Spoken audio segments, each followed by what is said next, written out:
Hello, ladies and gentlemen. I'm JT Shea, and you're not. And I'm here to welcome you to the magically unauthorized misadventures of Rocky and Bullwinkle, the only podcast that is an audio series of everyone's favorite moose and squirrel that is completely unauthorized. Translation, meaning that you did not ask for it, but here we are anyway. Each episode of Rocky and Bullwinkle is recorded live as part of the Good, the Bad, and the Geeky Live from PACKRAT Comics in Hilliard, Ohio. A big set of kudos goes out not only to our live audiences, but the owners of PACKRAT Comics, who valiantly allow Moose and Squirrel there. If you'd like more information on how to see the show live, download past episodes, or to subscribe to us on iTunes, be sure to head over to gbgpodcast.com. Oh boy! No, not anchovy, the archive! Archive!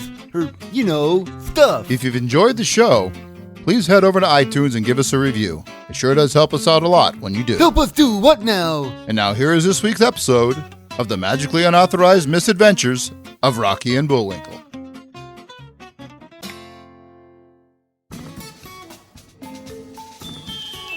A thunder of jets in an open sky, a streak of gray and a cheerful... Hi, everybody! Hi, Rocky! A loop, a whirl, a vertical climb, and once again, you know it's time for... the magically unauthenticated misadventures of Rocky and Bullwinkle. Starring that supersonic speedster, Rocket J. Squirrel, and his pal, Bullwinkle J. Moose. Well, I'm here and on time. Isn't that neat? I'd just like to say to everybody Along with a host of others.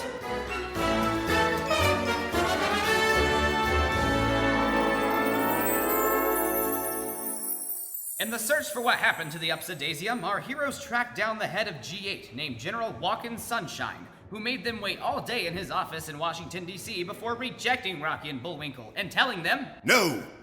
Prompting the sad little squirrel to hang his head and exclaim, There goes our last clue to figure out what the deal is with Upsidasium. Out of all the people we visited directly, that'll never add up. Lucky for researcher Rocky and Bullwinkle, General Sunshine wasn't out of earshot yet and stops immediately in his tracks upon hearing the squirrel.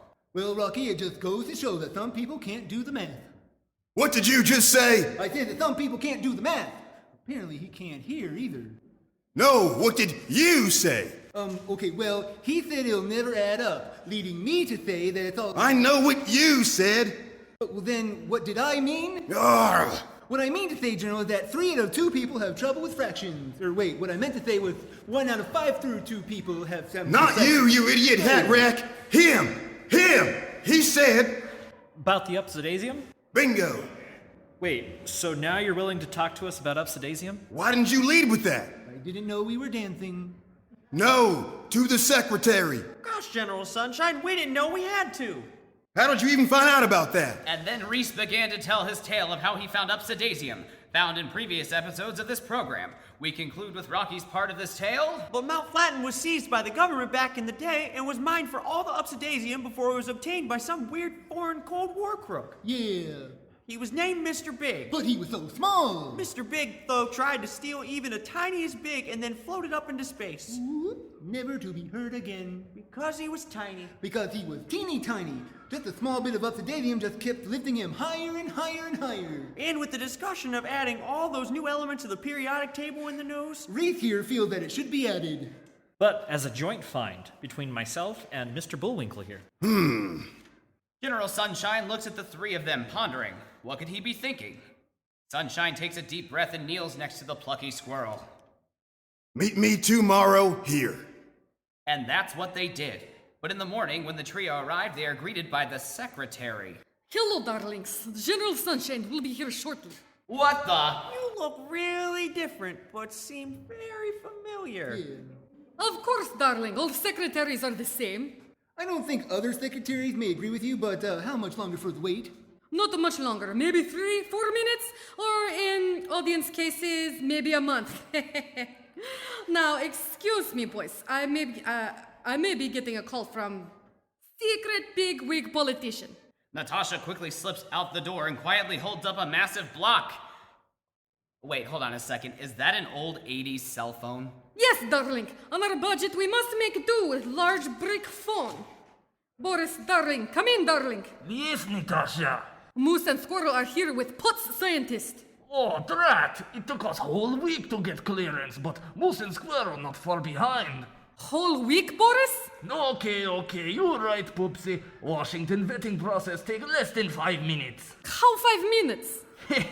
Bribery, of course. Oh, how wonderful, Boris. What can I say? Washington now is my kind of place. Whole town filled with crooks. Okay, Boris.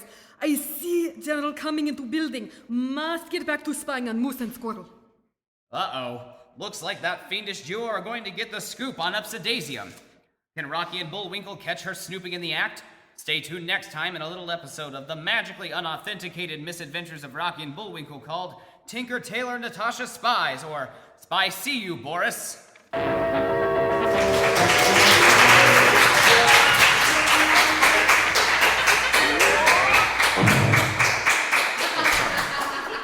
That was this week's unauthorized episode.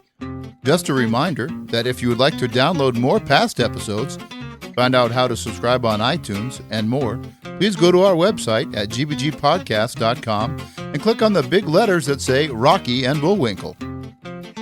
Just a little note that this podcast updates right here every Tuesday and is produced by D4K Studios as part of the GBG Presents podcast series. Did you enjoy the show?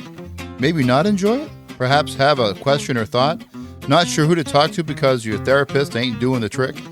Well, email us at rockyandbullwinkleshow@gmail.com. And don't forget about the legal mumbo-jumbo. Tonight's show features characters like Rocky, Bullwinkle, Boris, Natasha, Captain Peach Fuzz, and more, who are characters created by J. Ward Productions and are owned by DreamWorks and NBC Universal. Please don't sue us. We do this out of love of these characters. Yeah, but it don't matter to them, though. Yeah, I know. But on behalf of the cast and crew of this episode, which you can find on our show notes, I'm JT Shea of the Drawing the Wrong Conclusions podcast and Night Gig Studios. You can visit us online at nightgig.com or check out our Facebook page at www.facebook.com/nightgig. Good night, folks.